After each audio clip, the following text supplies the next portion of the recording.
میرے بھائیوں، اس میں کوئی شک ہی نہیں ہے کہ قرآن حکیم کے جتنے بھی واقعات آئے ہیں ان میں سب سے منفرد اور عجیب و غریب واقعہ ہے۔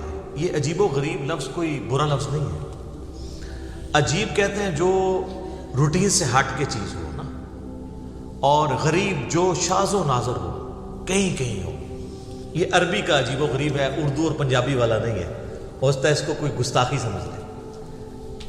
اور وہ واقعہ ہے سیدنا موسیٰ اور خضر علیہ السلام کا واقعہ۔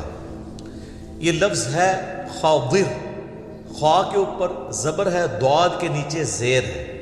اردو میں ہم خضر پڑھ سکتے ہیں، لیکن غلط العام ہے خضر۔ خضر لفظ غلط ہے، یہ خضر لفظ ہے، لیکن چونکہ اردو میں چل رہا ہے، اب میں بھی اگر اسے بول دوں گا تو کوئی برائی والی بات نہیں ہوگی۔ جو چیز ریناؤنڈ ہوتی ہے وہ اس طریقے سے چل رہی ہوتی ہے۔ تو موسیٰ اور خضر علیہ السلام والا واقعہ ایک یونیک واقعہ ہے۔ اس واقعے کی تفصیلات کو اور اس سے نکلنے والے ریزلٹس کو ڈسکس کرنے سے پہلے اس کا جو بیک گراؤنڈ ہے وہ پتہ ہونا ضروری ہے۔ بیسیکلی جب نبی صلی اللہ علیہ وآلہ وسلم کی مبارک دعوت عام ہوئی تو مشرکین عرب تو آپ کو پتہ ہے امی تھے، ان پڑھ تھے، جاہل تھے، علم نام کی کوئی چیز نہیں تھی۔ انہوں نے کچھ لوگوں کو روانہ کیا یہود و نصارہ کے علماء کی طرف کہ تم لوگ ہمیں کچھ ایسے سوالات بتاؤ جو ہم جا کے نبی علیہ السلام سے پوچھیں، اور ان کے جواب پھر نبی علیہ السلام کو نہ آتے ہوں، پھر ہم کہیں گے ہاں جی اچھا نبی ہے جس کو یہ بات بھی نہیں پتہ۔ تو انہوں نے کل 4 سوالات کا انتخاب کیا۔ اس میں سے پہلا سوال تھا کہ اصحاب الکہف کون ہے، جس سے ریلیٹڈ میرا آلریڈی ایک کلپ ریکارڈڈ ہے، آپ یوٹیوب پہ دیکھ سکتے ہیں۔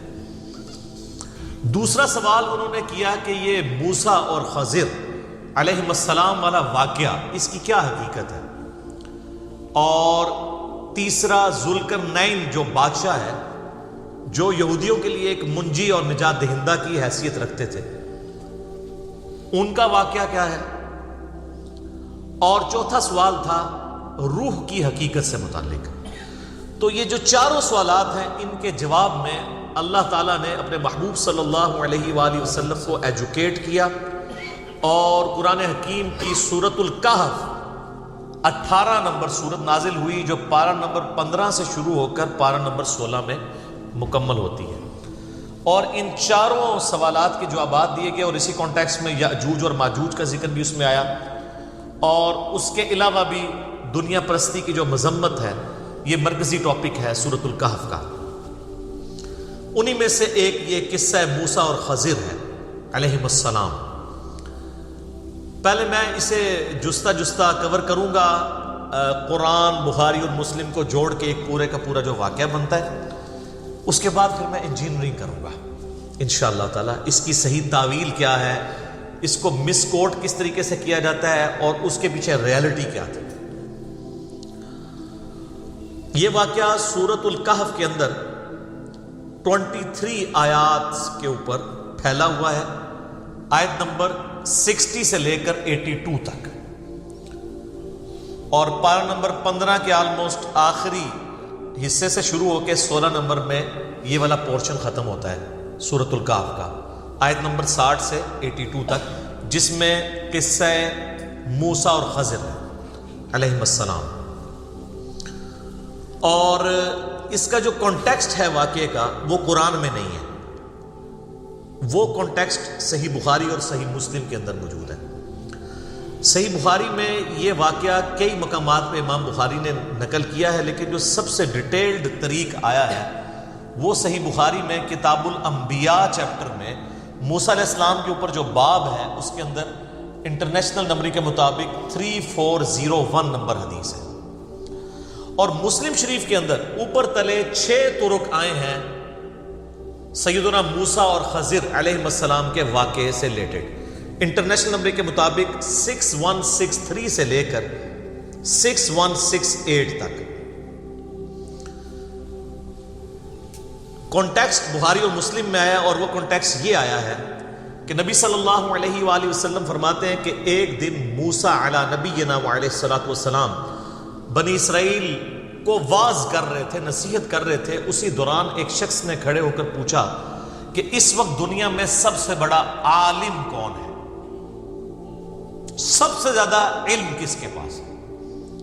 تو ظاہر ہے اس کا جینوئن جواب یہی ہے کہ وقت کے پیغمبر کے پاس، جو اس وقت خود موسیٰ علیہ السلام تھے۔ تو یہ کلیئر کٹ یہی جواب بنتا تھا، اور موسیٰ علیہ السلام نے بھی یہی جواب دیا کہ اس وقت سب سے بڑا عالم میں ہوں۔ لیکن سر، پیغمبروں کی شان اس سے بڑی عرفہ و اعلیٰ ہوتی ہے۔ پیغمبر گاڈ اورینٹڈ ہوتے ہیں۔ اللہ تعالیٰ کو یہ موسیٰ علیہ السلام کا جواب ناپسند ہوا، اور بخاری مسلم کے الفاظ ہیں، اس جواب کی وجہ سے اللہ تعالیٰ نے ان پر عتاب فرمایا، غصہ فرمایا کہ تم تو پیغمبر تھے، تمہیں چاہیے تھا تم علم کو اللہ کی طرف منسوخ کرتے۔ ظاہر موسیٰ علیہ السلام نے آگے سے کوئی جسٹیفائی نہیں کرنا تھا کہ یا اللہ یہ تو مخلوق کی بات ہو رہی تھی، تیرا اور میرا کمپیریزن ہی کوئی نہیں ہے۔ لیکن پیغمبروں سے یہ ایکسپیکٹ کیا جا رہا ہوتا ہے کہ وہ گاڈ اورینٹڈ ہو، کیونکہ انہوں نے مخلوق کو گاڈ اورینٹڈ کرنا ہوتا ہے۔ یہاں آپ کے بابے دعوے کرتے ہیں، بابے سر کی نظر بھی نہیں آتے دور دور تک۔ یہاں وقت کا پیغمبر، اولو العزم پیغمبر، 5 اولو العزم پیغمبر ہے سورہ شورا کے اندر۔ نمبر 1 امام اعظم محمد رسول اللہ صلی اللہ علیہ وآلہ وسلم۔ نمبر 2 سیدنا ابراہیم علیہ السلام۔ نمبر 3 سیدنا نوح علیہ السلام۔ نمبر 4 سیدنا موسیٰ علیہ السلام، اور نمبر 5 سیدنا عیسیٰ علیہ السلام علیہم السلام اجمعین۔ سبحان ربک رب العزت عما یصفون وسلام علی المرسلین والحمد للہ رب العالمین۔ یہ بیسٹ درود ہے جو قرآن میں سورہ الصافات کی آخری 3 آیات ہیں۔ تو اب اللہ تعالیٰ نے پھر کہا کہ موسیٰ، اب میں تجھے ایک ایسے بندے سے ملواؤں گا جس کے پاس ایسا علم ہے جو میں نے تجھے بھی نہیں دیا ہوگا۔ اللہ اکبر۔ اور اس کے لیے نشانی مقرر کی کہ تم اپنے ساتھ ایک بھنی ہوئی مچھلی رکھ لینا، اس کے ذریعے ہم نشانی ظاہر کریں گے، اور ہمارے اس بندے سے تمہاری ملاقات ہوگی اس جگہ پر جہاں پر 2 دریا آ کر ملتے ہیں،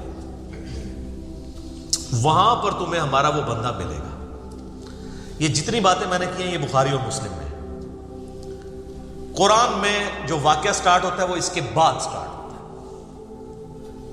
اور اس میں یہ نہ تو حضرت خضر کا نام ہے، بخاری مسلم میں حضرت خضر کا نام آیا ہوا ہے، اور قرآن پاک میں حضرت موسیٰ علیہ السلام کے اس ساتھی کا نام بھی نہیں ہے جس کو وہ اپنے ساتھ اسسٹنٹ کے طور پر لے کر گئے تھے، لیکن بخاری مسلم میں اس کا نام آیا ہے جوشوا، یوشع ابن نون، جو ان کے صحابی تھے، اور بعد میں موسیٰ علیہ السلام کی وفات کے وقت اللہ نے ان کو پیغمبر بنا دیا، اور وہ جانشین، خلیفہ اول بھی بنے اور جانشین بھی بنے اور پیغمبر بھی بنے، یوشع ابن نون علیہ السلام۔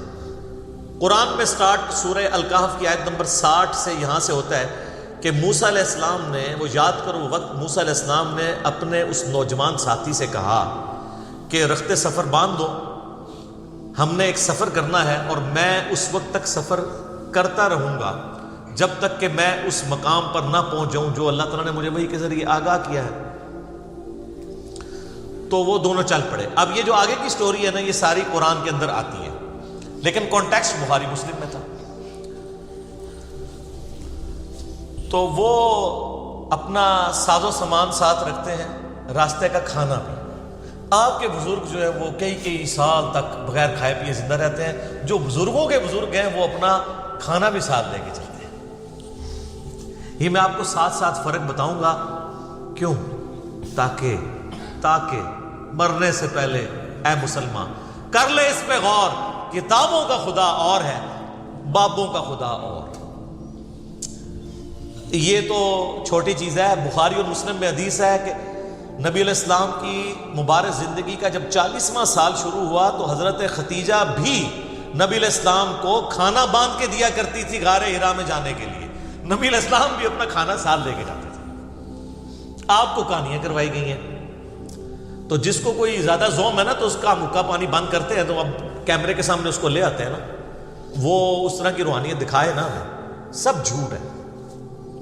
سر قرآن میں تو حضرت عیسیٰ علیہ السلام اور ان کی ماں کے بارے میں سورۃ المائدہ کی آیت نمبر 75 میں کیا آیا کہ عیسیٰ اور ان کی ماں روٹی کے محتاج تھے، وہ دونوں کھانا کھایا کرتے تھے۔ ایسوں کو اپنے نفع و نقصان کا مالک سمجھ رہے ہو جو خود روٹی کے محتاج ہیں، بڑی ڈاڑی آیت ہے۔ تو عیسیٰ علیہ السلام بھی روٹی کے محتاج ہیں، تو آپ کے سارے بزرگ بابے جو اکثر ہے ہی جعلی ہیں، وہ اصلی بھی ہوں تو موسیٰ علیہ السلام کی جوتیوں کی خاک کے برابر بھی نہیں ہے، عیسیٰ علیہ السلام کی جوتیوں کی خاک کے برابر بھی نہیں ہے۔ تو وہ رخت سفر لے کے چلتے ہیں بھنی ہوئی مچھلی، اور ایک جگہ وہ راستے میں آرام کرنے کے لیے چٹان کے پاس کھڑے ہوتے ہیں۔ تو قرآن میں تو بس اتنا ذکر ہے، بخاری مسلم میں آتا ہے کہ وہاں پہ حضرت موسیٰ علیہ السلام کو اونگ آ جاتی ہے، اور اسی دوران وہ جو مچھلی بھنی ہوئی مچھلی ہے،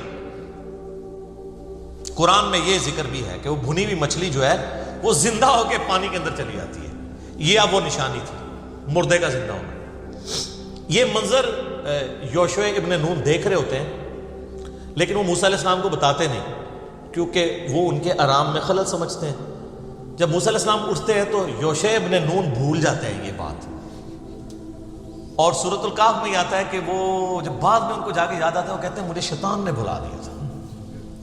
آگے جب چلتے ہیں نا تو حضرت موسیٰ علیہ السلام کہتے ہیں مجھے تھکاوٹ ہو رہی ہے، تو وہ جو کھانا ہے وہ تو کھلاؤ نا مجھے۔ تو وہ کہتے ہیں حضرت وہ کھانا تو جب ہم وہاں رکے تھے نا چٹان کے پاس، تو وہ مچھلی جو ہے نا میں نے دیکھا وہ زندہ ہوئی اور پانی میں چھلانگ لگی۔ اور نہ کیا تیرا بھلا ہو جائے اللہ دے بندے، وہی تو وہ جگہ تھی جہاں میں وہ بندہ ملنا تھا۔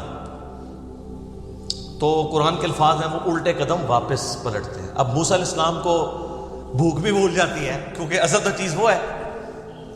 اچھا، ڈاکٹر سعد صاحب جب یہ واقعہ بیان کر رہے تھے نا بیان القرآن میں، تو کہتے ہیں کہ یہاں پہ علماء اور بزرگوں نے بتایا ہے کہ حضرت موسیٰ علیہ السلام کو تھکاوٹ اس لیے ہوئی کہ وہ اس سے آگے چلے گئے تھے جو اللہ نے ان کے لیے جگہ مقرر کی تھی، پہلے ان کو تھکاوٹ نہیں ہوئی۔ تو اب وہ فوت ہو چکے ہیں، اللہ تعالیٰ ان کی مغفرت کرے، ہمارے استاد ہیں۔ سر یہ بخاری مسلم میں لکھا ہے کہ نبی علیہ السلام نے فرمایا ہے کہ حضرت موسیٰ علیہ السلام کو تھکاوٹ اس لیے ہوئی کہ وہ اس مقام سے آگے چلے گئے تھے، یہ بزرگوں نے نہیں فرمایا، ٹھیک ہے۔ ہمارے ہاں احادیث بھی بزرگوں کے نام سے ہیں، ان بزرگوں کے کہ جنہوں نے حدیثوں کے ترجمے بھی کبھی نہیں کیے، پڑھنا تو دور کی بات۔ سر بخاری کا پہلا ترجمہ 1920 میں ہوا ہے، آج 100 سال بمشکل ہوئے ہیں، اور اسلام آئے ماشاءاللہ آپ کہتے ہیں 1000 سال ہو گئے۔ یہ 1000 سال بزرگ کیا کرتے رہے؟ نہ قرآن ٹرانسلیٹ کیا ہے، نہ بخاری کیا ہے، آپ کہتے ہیں خدمات ہیں دین کے لیے، ٹھیک۔ تو پھر میں اور طرف چل رہا ہوں۔ صلاۃ بر محمد وآل محمد، اللہم صلی علی محمد وعلی آل محمد۔ اچھا، وہ واپس آتے ہیں تو اس جگہ پہ ایک شخص کو دیکھتے ہیں جو کہ ایک چادر اوڑھ کے بیٹھا ہوتا ہے، اور وہ بھی انتظار میں ہوتا ہے، اس کو بھی اللہ تعالیٰ نے ڈیوٹی لگائی ہوئی ہے کہ میرا پیغمبر آ رہا ہے تمہارے پاس۔ تو حضرت موسیٰ علیہ السلام اسے سلام کرتے ہیں، وہ آگے سے سلام کا جواب دیتا ہے۔ یہ بخاری مسلم میں، قرآن میں چونکہ وہ شارٹ ہے تو اس میں یہ کہ وہاں پر جب پہنچتے ہیں تو وہ ہمارے بندوں میں سے ایک بندے کو پاتے ہیں جسے ہم نے علم لدنی یعنی اپنی طرف سے ایک علم خاص عطا فرمایا ہوتا ہے۔ اسی جو لفظ ہے نا، اس سے انہوں نے علم لدنی کو اخذ کیا ہے۔ وہ الفاظ ہیں وہ علمناہ من لدنا علما، ایسے بندے کو پاتے ہیں جسے ہم نے خاص اپنی طرف سے علم دیا ہوتا ہے۔ بخاری مسلم کے الفاظ یہ ہیں کہ حضرت موسیٰ علیہ السلام کو وہ بندہ کہتا ہے کہ حضرت اللہ تعالیٰ نے کچھ علوم مجھے ایسے سکھائے ہیں جو آپ کو نہیں سکھائے، اور کچھ علوم آپ کو ایسے سکھائے ہیں جو مجھے نہیں سکھائے۔ یہ ڈنڈی مار جاتے ہیں بابے، یہ نکال دیتے ہیں اس میں سے، یہ ڈسکس ہی نہیں کرتے، کیونکہ یہ بتانا چاہتے ہیں کہ جو نانگے پیر ہوتے ہیں نا، حالانکہ خضر علیہ السلام کہیں نہیں آیا کہ وہ ننگے تھے، الٹا یہ آتا ہے انہوں نے چادر اوڑھی ہوئی تھی۔ یہ تو نکروں والے ہوتے ہیں نا بزرگ، ان کے مجذوب جو ہوتے ہیں، تو وہ چادر اوڑھی ہوئی تھی باقاعدہ وہ۔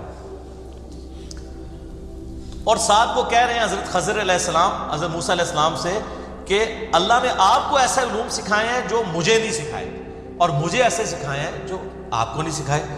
یعنی at the end of the day نہ مجھے آپ پہ کوئی برتری ہے نہ آپ کو مجھے پہ. اور یہاں پہ وہ ڈاکٹر طارق قادری صاحب انڈیا گئے نا تو کہتے ہیں نبی کو دیکھو ولی سے سیکھ رہا ہے. نعوذ باللہ. اور خضر کو ولی بنا کے پیش کرتے ہیں. نعوذ باللہ. وہ تو میں انشاءاللہ اس میں اینڈ پہ کلاس لوں گا نا کہ وہ ولی کہاں سے ہے. جس کا یہ عقیدہ ہے نا کہ کوئی غیر نبی کسی نبی کا استاد ہے، اس سے بڑا کوئی گستاخ رسول نہیں ہے. ہمارے نبی علیہ السلام کا استاد ہے نا جبرائیل، تو وہ پیغمبر ہے فرشتوں کا، غیر پیغمبر وہ بھی نہیں ہے، یہ یاد رکھیے. حضرت میکائیل علیہ السلام بھی پیغمبر ہیں، اسرافیل بھی پیغمبر ہیں، اور ملک الموت اسرائیل نام بھی ثابت ہے تفسیر تبری کے اندر ہمارے سلف سے. قرآن میں ملک الموت آیا، وہ بھی پیغمبر ہے. پیغمبر پیغمبر کا استاد ہو سکتا ہے، غیر پیغمبر پیغمبر کا استاد نہیں ہوتا. اور ان کی پوری ڈاکٹرن اس پہ کھڑی ہے کہ جو بابے ہیں نا وہ نعوذ باللہ پیغمبروں کو سکھائیں گے. اور اسی وجہ سے وہ مثنوی مولانا روم کے اندر بھی وہ گوشت کاٹنے والا واقعہ میرے خیال اب تو کوئی بھول کے بھی نہیں بیان کرے گا، جو کچھ ہم نے مثنوی مولانا روم کے ساتھ کر دیا ہے. مولانا روم کو اگر ایک SMS پہنچ جائے نا وہاں پہ جہاں پہ بھی وہ ہیں، تو وہ بھی ایک بار ان کی روح تڑپ اٹھے گی کہ یار چلو 700 سال بعد سے ہی کم از کم کسی نے میری کہانی کو پکڑا تو ہے. جو میں لکھ کے چلا گیا تھا اور کسی کی جرت نہیں ہوتی تھی، لوگ روب میں تھے. اور حضرت موسیٰ علیہ السلام کی انہوں نے سارے واقعات موسیٰ علیہ السلام کے بارے میں، وہ کنگھی کرنے والا واقعہ، تو میں نے بار بار کہا موسیٰ دا تسی چنڈ نہیں سہ سکتے. بخاری مسلم میں آتا ہے ملک الموت کو تھپڑ پڑا تھا نا، اس کی آنکھ نکل گئی تھی. تو اڈی سارے دی بوتیاں جڑیاں نے سجنیاں قیامت والے دن. جدوں موسیٰ علیہ السلام نے کہا وہ کیڑا ہوئے جڑا میرے بارے واقعات بیان کرتا سی تے جناب شعر لکھتا سی، ادھر لیاؤ نا ذرا میں دساں. اور ایک موقع پیا سی نا قبطی وہ مر گیا سی، وہ بھی قرآن میں آتا ہے. یہ اذان شروع ہو رہی ہے، باقی انشاءاللہ اذان کے وقفے کے بعد. تو سیدنا موسیٰ علیہ نبینا علیہ الصلوۃ والسلام سے جب وہ یہ بات کرتے ہیں نا حضرت خضر کہ آپ کو ایسے علوم سکھائیں جو مجھے نہیں سکھائے، اور آپ مجھے کچھ علوم اللہ نے ایسے سکھائے جو آپ کو نہیں سکھائے، تو کہتے ہیں حضرت میں اسی کے لیے تو حاضر ہوں کہ آپ مجھے ذرا سکھائیں. تو انہوں نے کہا کہ اے موسیٰ تم میرے ساتھ صبر نہیں کر سکو گے، یہ قرآن کے الفاظ ہیں. اور تم صبر کیسے کر سکتے ہو جب کہ تمہیں ان واقعات، ان تکوینی امور کے حقائق نہیں پتہ ہوں گے. تو تمہارا یہ نیچرل ہے صبر نہ کرنا، کیونکہ تم ظاہر میں جو کچھ دیکھ رہے ہوگے تو اس کا وہ اس چیز کی متقاضی ہے کہ تم اس کے خلاف بولو. تو وہ کہتے ہیں جی آپ مجھے ساتھ رکھیں، میں انشاءاللہ آپ مجھے صابر پائیں گے، میں کچھ اس کے اگینسٹ نہیں بولوں گا جو کچھ بھی آپ کریں گے. لیکن حضرت خضر نے پہلے ہی بتا دیا تھا، اس لیے نہیں کہ ان کو علم غیب تھا، اس لیے کہ جو کچھ انہوں نے بعد میں کیا ہے نا، تو کوئی بھی ذی شعور شخص جس کو تھوڑا سا بھی دین کا علم ہے وہ اس کو کنڈیم کرے گا. تو وہ کہتے ہیں کہ چلو. تو ایک جگہ سے گزرتے ہیں جہاں پہ ایک کشتی ہوتی ہے، غریب لوگوں کی کشتی، اس میں وہ بیٹھتے ہیں. تو بیٹھتے ہی حضرت خضر علیہ السلام اس کا ایک تختہ توڑ دیتے ہیں. بخاری مسلم میں آتا ہے کہ وہ اتنے شریف لوگ ہوتے ہیں کہ وہ ان کو آؤٹ سائڈر اور مہمان سمجھ کے کرایہ بھی نہیں لیتے. تو حضرت خضر علیہ السلام جب تختہ توڑ دیتے ہیں تو موسیٰ علیہ السلام کہتے ہیں کہ یہ تم نے بڑا برا کام کیا ہے. ایک طرف ان کی شرافت کو کرایہ بھی انہوں نے لیا اور تم نے ان کی کشتی کا تختہ توڑ دیا. تو حضرت خضر کہتے ہیں میں نے تمہیں پہلے کہا تھا نا تم صبر نہیں کر سکو گے. تو قرآن کے الفاظ ہیں کہ وہ کہتے ہیں کہ حضرت میرے پر نرمی فرمائے، اس دفعہ مجھے چھوڑ دیں، آئندہ میں آپ سے سوال نہیں کروں. کیونکہ انہوں نے کہا تھا، اس میں الفاظ ہیں سورۃ الکہف میں کہ جب تک میں خود نہ بیان کر دوں تم نے مجھ سے سوال نہیں کرنا. تو وہ تھوڑا آگے چلتے ہیں. اب یہ تو شاہی کوئی نہیں تھی جو آگے انہوں نے کیا ہے. انہوں نے ایک بچہ دیکھا، خوبصورت، بظاہر دیکھنے میں نورانی شکل، اس کو قتل کر دیا. بخاری مسلم کے الفاظ ہیں کہ پکڑ کے انہوں نے نا اس کی گردن ہی مروڑ دی، منکا ٹوٹ گیا تو بندہ فارغ. تو سر پیغمبر یہ منظر دیکھ سکتا ہے؟ اس میں تو حضرت موسیٰ علیہ السلام نے اس سے بھی سخت کامنٹ کیے. انہوں نے کہا کہ تو نے کتنا برا کام کیا ہے کہ تو نے ایک جان کو ناحق قتل کر دیا، بے شک تو نے یہ بہت برا کام کیا. تو حضرت خضر کہتے ہیں کہ میں نے تمہیں پہلے ہی کہا تھا تم صبر نہیں کر سکو گے. تو حضرت موسیٰ علیہ السلام کہتے ہیں کہ اس دفعہ تو میرا یہ عذر قبول کر لے، اب اگر میں بولا نا تو ٹھیک ہے، میں آپ سے پھر مجھے الگ کر دیجیے گا۔ اب یہ خود انہوں نے شرط طے کر لی نا، ورنہ تو پتہ نہیں کتنے حقائق کھلتے۔ بلکہ بخاری مسلم میں الفاظ ہیں، نبی علیہ السلام کہتے ہیں کاش موسیٰ علیہ السلام صبر کرتے تو ہمیں اور کئی باتیں پتہ چل جاتی اللہ کے تکوینی امور میں سے، لیکن وہ اللہ کی حکمت تھی۔ آگے چلتے ہیں تو ایک گاؤں میں جاتے ہیں۔ اب ظاہر گاؤں میں یہ آؤٹ سائڈر ہوتے ہیں، ان کو کوئی بھی بندہ کھانا دینے کے لیے بھی تیار نہیں ہوتا، کوئی مہمان نوازی کرنے کے لیے تیار نہیں ہوتا۔ الٹا وہاں پہ ایک دیوار ہوتی ہے جو گرنے کے قریب ہوتی ہے، حضرت خضر علیہ السلام اس کو سیدھا کر دیتے ہیں۔ اس کے باوجود اس گاؤں کے لوگ نہیں کہتے کہ یار انہوں نے مفت میں ہمارا اتنا بڑا کام کیا، چلو 2 وقت کی روٹی ہے، ہم ان کو 1 وقت کی روٹی تو دے دیں، کم از کم مہمان ہے۔ بغیر معاوضے کے وہ کرتے ہیں۔ تو حضرت موسیٰ علیہ السلام کہتے ہیں یار تم اس کے عوض ہی کم از کم سے کھانا ہی مانگ لیتے، یہ تو ایسے لوگ ہیں اور تم ان کے ساتھ یہ کر رہے ہو، چلو کھانا ہی مانگ لو یار، اس کے عوض مزدوری کے طور پہ، بھوک لگی ہوئی تھی نا سر۔ یہ جو 10 سال تک بغیر کھائے پیے زندہ بزرگ رہتے ہیں نا، انبیاء کرام تو اوریجنل والے بزرگ ہوتے ہیں نا، آپ کے بزرگ تھیوریٹیکل ہیں جو ایگزسٹ ہی نہیں کہیں کرتے۔ تو پھر حضرت خضر کہتے ہیں کہ بس اب میری اور آپ کی جدائی، آپ نے خود مانا تھا کہ اب میں بولا تو علیحدگی، اب میں تمہیں تعویل بتاتا ہوں ان تینوں واقعات کی۔ تو کہتے ہیں جو پہلا واقعہ ہوا تھا نا، وہ 2 مسکین لوگوں کی، وہ 2 یا 2 سے زیادہ مساکین کی وہ کشتی تھی، اور وہاں ایک جابر بادشاہ تھا جو زبردستی کشتی ہتھیا لیتا تھا۔ تو میں نے یہ ارادہ کیا کہ اس کی کشتی کا تختہ توڑ دوں تاکہ اس کے اندر ایک ایسا عیب پیدا ہو جائے کہ بادشاہ جب وہ دیکھے نا یہ ٹوٹی ہوئی کشتی ہے تو وہ ان سے کشتی نہ چھینے، تختہ تو پھر بھی لگ جائے گا، اگر پوری کشتی چلی گئی تو غریب لوگ اپنا کس طرح گزر بسر کریں گے۔ تو اس کا مطلب ہے صحیح کام کیا انہوں نے، لیکن یہ چیز چھپی ہوئی تھی۔ اور ان کا وہ جو بچہ تھا نا، اس کے ماں باپ بڑے نیک تھے، اور ہمیں اس چیز کا خدشہ ہے کہ یہ بچہ طغیانی کی زندگی گزارے گا اور بڑا ہو کر اپنے ماں باپ کو بھی گمراہ کر دے گا۔ بخاری مسلم کے الفاظ ہیں کہ اس نے اپنے ماں باپ کو بھی کافر کر دینا تھا، اس کی محبت کے اندر ماں باپ نے ڈی ٹریک ہو جانا تھا، اور اللہ تعالیٰ اس کے بدلے اس کو نئی اولاد دے دے گا۔ بخاری مسلم کے الفاظ ہیں کہ نئی نیک اولاد دے دے گا جو ان کے لیے آنکھوں کی ٹھنڈک بنے گی۔ دوسری بھی جسٹیفیکیشن درست ہوگی۔ تیسرا انہوں نے کہا کہ وہ جو دیوار تھی نا، وہ 2 یتیم لوگوں کی دیوار تھی، اور گاؤں کے لوگ جو اتنے بے حس لوگ ہیں کہ وہ مہمانوں کو کھانا نہیں کھلا رہے، اس دیوار کے نیچے ان کے آباء و اجداد کا خزانہ دفن تھا، ان کا باپ ایک نیک آدمی تھا۔ یہاں پہ الفاظ ہیں تمہارے رب نے یہ ارادہ کیا کہ اسے سیدھا کر دیا جائے تاکہ جب وہ بڑے ہوں تو اپنے باپ کا خزانہ اس میں سے حاصل کر لیں، کیونکہ وہ بچے چھوٹے چھوٹے ہیں۔ ابھی دیوار گر جاتی، خزانہ باہر آ جاتا، تو جو گاؤں والے مہمانوں کو وہ ایک روٹی دینے کے لیے تیار نہیں ہیں، اتنے کنجوس ہیں، تو انہوں نے ان کی دولت ہتھیا لینی تھی۔ جب بڑے ہوں گے تو اللہ اپنی رحمت سے ان کے لیے ایسا معاملہ ظاہر کرے گا کہ وہ دولت ان تک پہنچ جائے گی۔ تو تمہارے رب نے یہ ارادہ کیا، تو اس لیے میں نے وہ دیوار سیدھی کر دی۔ اور اسی پہ سورۃ الکہف کی آیت نمبر 82 کے اوپر یہ آیت کنکلوڈ ہوتی ہے، آخری آیت اس واقعے سے ریلیٹڈ،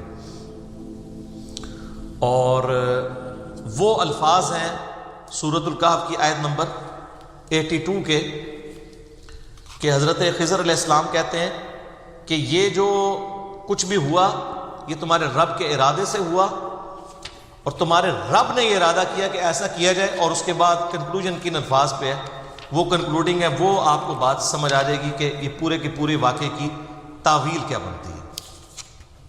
اعوذ باللہ من الشیطان الرجیم۔ وما فعلته عن امری، میں نے اپنی مرضی سے یہ کام نہیں کیا۔